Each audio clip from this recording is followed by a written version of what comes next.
হিন্দু মুসলমান লজ্জা হচ্ছে না আপনাদের? আপনাদের হাইয়া শরম নাই যারা রাজনৈতিক নেতা আছেন? মোরা এক বৃন্তে দুটি কুসুম হিন্দু মুসলমান, মুসলিম তার নয়নমণি, হিন্দু তার প্রাণ। এই দেখতে পাচ্ছেন আশিস দা, হিন্দু মুসলমান একসঙ্গে কি হলো? জাত চলে গেল। হ্যাঁ, সব বেশি কি হয়েছে বলেন তো? হিন্দু মুসলমান লজ্জা হচ্ছে না আপনাদের? আপনাদের হাইয়া শরম নাই যারা রাজনৈতিক নেতা আছেন? 24 ঘন্টা শুধু মানুষের মানে মাথাকে খেয়ে রেখে দিয়েছেন। হিন্দু মুসলমানকে মারো, মুসলমান হিন্দুকে মারো। কিছু বলেন দাদা? এটা ভাঙিয়ে খাচ্ছে ওরা, ওরা ফেমাস হতে চাইছে তো, হ্যাঁ। ওই কারণে এসব ভাষণগুলো দিছে। মানুষকে বোঝা উচিত যে না, এইসব করে আমাদের নিজস্ব ক্ষতি করছি আমরা। হ্যাঁ, প্রত্যেকটা মানুষের বোঝা উচিত যে এটা মাথায় নিলে আমাদের ক্ষতি হচ্ছে, লাভ হবে না। আমরা একসঙ্গে ঘুরছি ফিরছি খাচ্ছি, কি হচ্ছে?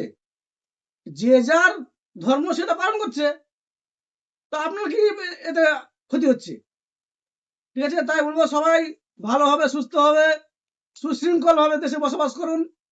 ঠিক আছে, সবাই একসাথে বাস করুন, সবাই ভালো থাকুন। হ্যাঁ, কেউ যদি ভাবেন যে আমি একাই ভালো থাকবো, আপনি কোনো দিনই ভালো থাকতে পারবেন না। কি বলেন?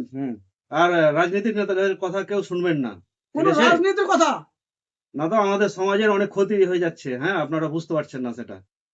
নিজেরা ভালো থাকেন এবং মানসিকতা ভালোভাবে থাকেন সবাই।